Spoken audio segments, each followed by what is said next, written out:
Communication is very, very critical in all spheres of human endeavor, and investing is not an exception.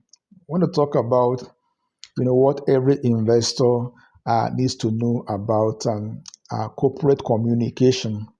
It's important precisely you know about corporate communication and how it can help to equally equip you to be able to make better decisions when it comes to investing. Investor communication refers to the way in which companies or investment managers engage with their investors, with stakeholders, and with shareholders. Effective communication is essential for maintaining trust, promoting transparency, as well as ensuring that investors understand the company's performance, strategy, as well as some outlook for the future. And so here are some key aspects of investor communication. Number one here is earning reports. Earning reports. I've been investing for the past 18 years by the grace of God, and I understand that the singular most important driver of stock price is earnings reports. Earning reports. That's what gives impetus to the stocks, to stocks moving up, to stocks, rising. So number one is earning reports. There's that regular financial update, typically quarterly or annually, that provides detailed insight into company's financial performance. The report comes in quarterly, every 3 months. First quarter, second quarter, third quarter, fourth quarter, and then the full financial year reports results. These reports usually include income statement, balance sheet, as well as some cash flow statements. So these three financial statements are enough for you to be able to make critical decisions that will then really help you as an investor. You should learn how to read the balance sheet, how to analyze these statements, and you will have the inputs that will help you to really make decisions that will then propel you to higher level of profit as an investor. Number two is number three is investor presentation.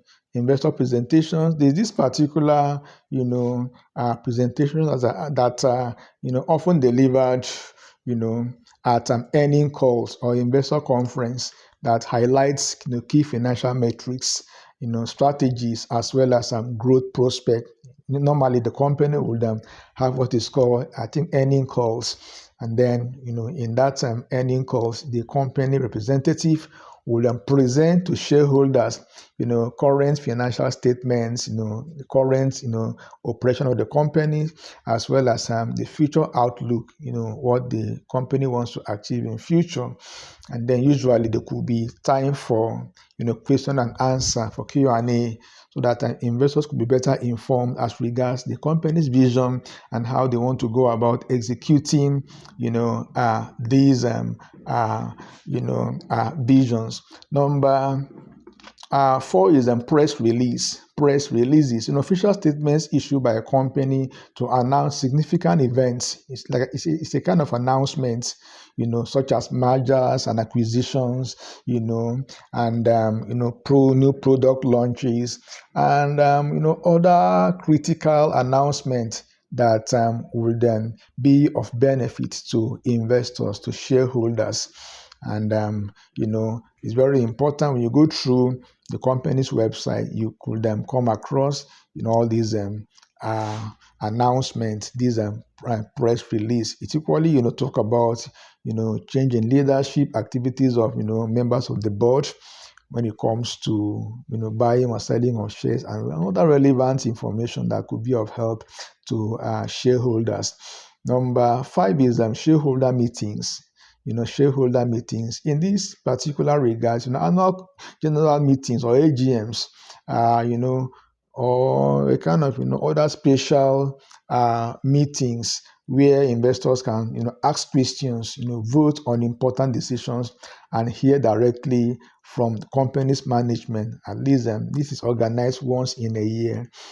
Company's AGM. You have a gathering of shareholders.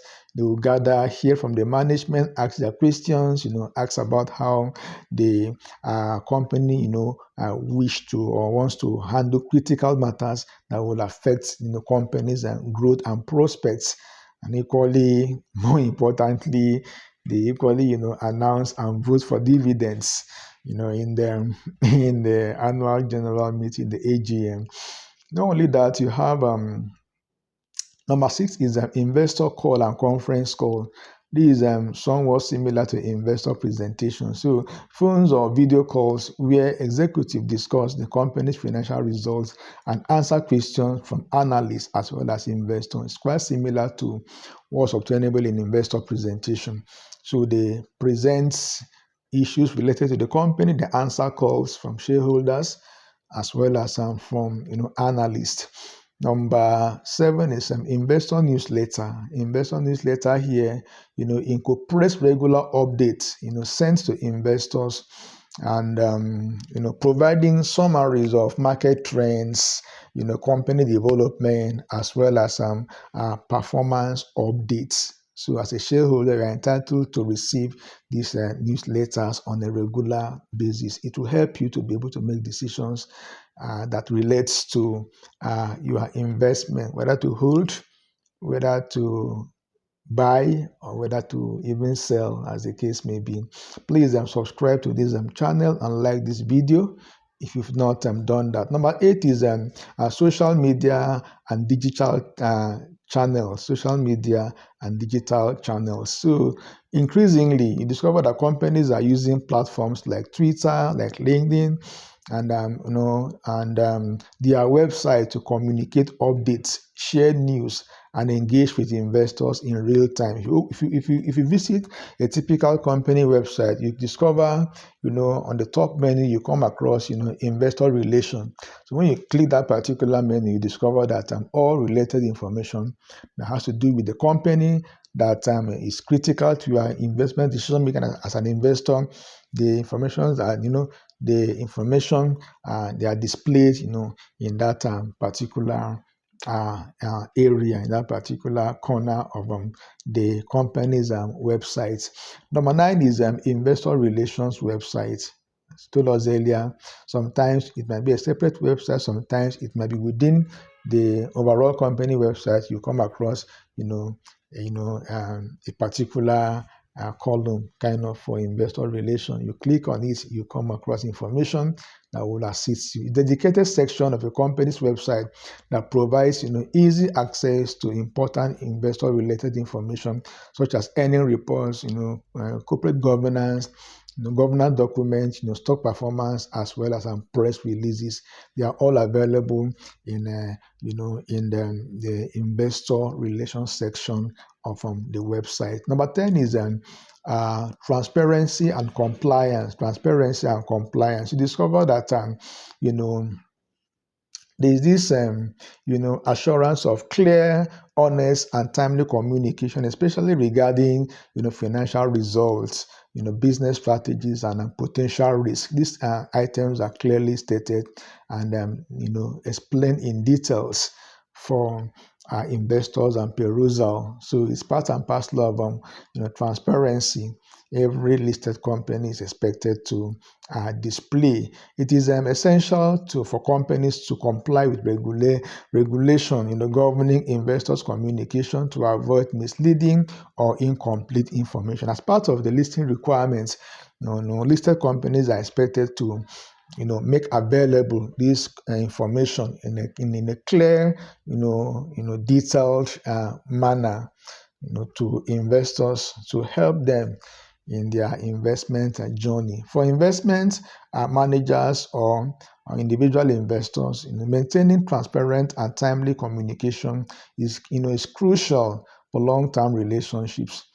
Fostering investors' confidence as well as ensuring alignment with alignment of expectations. You discover that everything is well presented. So when you go to the company's website, you have sufficient information, and I think it's transparent enough for you to be able to make critical decisions that affects your investments as as a shareholder or as an investor.